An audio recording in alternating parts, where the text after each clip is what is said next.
பட்டாம்பூச்சி பார்த்துருக்கீங்களா? பட்டாம்பூச்சியை போல் பட்டுன்னு பறக்கணும்னு ஆசைப்படாதீங்க. அல்லேலூயா.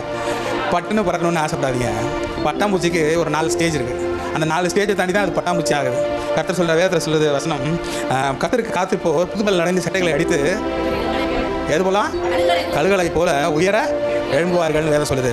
கர்த்தருக்குள்ளாய் அந்த அந்த காலத்தில் பொறுமையாக இருங்க. உடனே பறக்கணும்னு ஆசைப்படாதீங்க. ஒருவேளை 10 நாள் ஒரு பட்டாம்பூச்சியோட வாழ்க்கை 10 நாள் கழிச்சு தான் அது என்ன பண்ணுது, முழு பட்டாம்பூச்சியாக வெளியே வருது. அதோட 2வது ஸ்டேஜ் அந்த லார்வா ஸ்டேஜில் இருக்கும், புழு மாதிரி இருக்கும். அந்த ஸ்டேஜில் ஒருவேளை அது வெளியே வந்துச்சுன்னு வச்சுங்களேன், அதை பார்க்க ரொம்ப அருவருப்பாக இருக்கும். அது முழுமையாக அந்த 10 நாளும் அது உள்ளே இருந்து அது வெளியே வரும்போது தான் அது எப்படி இருக்குது, உங்கள் கண்ணுக்கு அழகான பட்டாம்பூச்சியாய் இருக்குது. அதே போல் யோசிப்பு பாருங்கள், 17 வயசில் கண்ட தன் சொப்பனத்தை எத்தனை நாள் ஆச்சு, கொஞ்சம் காலம் தாமதம் தான் ஆச்சு, ஆனாலும் கூட சொப்பனங்கள் அனைத்தும் நிறைவேறின. அல்லேலூயா.